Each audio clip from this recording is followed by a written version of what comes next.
السلام عليكم ورحمة الله وبركاته، أسعد الله أوقاتكم بكل خير يا رب العالمين. اليوم بقدم لكم شوربة العدس والحمص، شوربة مليانة بكمية من البروتين. تعرفون العدس مليان بروتين ويعزز البروتين والحديد في الدم، وأيضا الحمص مليان بالبروتين طبعا.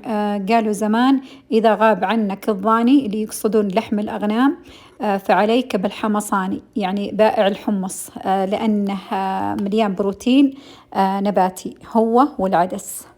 وأيضا أضفت للشوربة هذه لحم الدجاج، فصارت غنية بالبروتين الحيواني والنباتي، يعني ملغمة بروتين يقوي العضلات ويعطي طاقة للجسم. ويلا معاي على المطبخ أوريكم مقاديرها البسيطة والسهلة، ونقول بسم الله. بالخلاط صدر الدجاج مقطع، أضيف عليه ربع حزمة بقدونس، وملعقة صغيرة مليانة بودرة الثوم، وملعقة صغيرة مليانة بهارات مشكلة أي بهارات أنتوا تحبونها، وملعقة نص ملعقة صغيرة ملح لأن باقي بملح الشوربة، وملعقة كبيرة معجون طماطم. ونخلطها كلها، يعني أقصد نفرمها في الفرامة هذه حتى تصير ناعمة زي كذا، شايفينها لينة شوية، بس ما عليكم بنشكلها بهذا الشكل بيدي في صحن مدهون بزيت. شفتوها قطع صغار زي كذا، طبعا لينة مرة. راح أحطها الحين في الفريزر حتى شوية تتجمد تتماسك معايا. في قدر عندي هنا نص إصبع زبدة، أضيف عليها ربع كوب زيت عشان ما تحترق الزبدة معايا، مهمة الخطوة هذه. أذوبها وبعد ما تجمدت عندي الكفتة بهذا الشكل، أبدأ أسقطها في الزيت والزبدة وأحمصها من الجهتين. لما تتحمص من الجهتين خلاص أشيلها وأرفعها في صحن عندي من الزبدة، شايفين تحمرت معايا. خلاص أشيلها في صحن عندي هنا على جنب. وعندي هنا بصلة متوسطة قطعتها ناعم وأحمسها في نفس الزيت والزبدة اللي حمسنا فيها الكفتة. وبعدين أضيف ربع كوب معياري دقيق أبيض وأحركه مع البصل، فقط تحريك بسيط، ما أبغى يتغير لونه لأني ما أبغى الشوربة تصير لونها بني. فراح بس أحمسه شوية بس مع البصل على الزيت والنار. أضيف له 6 أكواب ماء حار، أضيف أول كوب وأحرك الدقيق علشان ما يتكتل.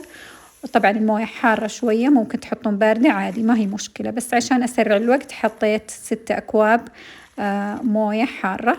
وأقلبها كلها مع بعض، وأضيف لها مكعب ماجي اختياري، ممكن تستبعدونه اللي تحبون. وأضيف الكفتة اللي قبل قليتها وأخليها تطبخ تقريبا 10 دقايق أو 7 دقايق.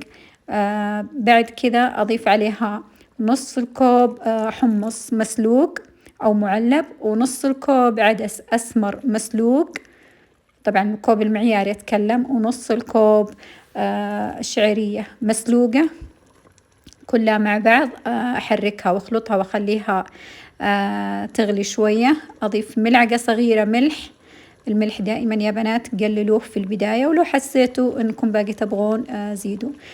ملعقة مليانة نعناع مجفف، طبعا النعناع المجفف إضافته مرة يعطيها نكهة وتجانس في الطعم مرة غريب ولذيذ مرة. بعدين أضيف عليها ربع حزمة بقدونس مفروم، وأحركها وأخليها زيادة تغلي شوية، يمكن حوالي 7 دقايق. بعد ما تغلي تماما خلاص أطفيها. شايفينها ما شاء الله بالقوام هذا، قوامها متوسط. بعد كذا أغرفها في الصحن التقديم.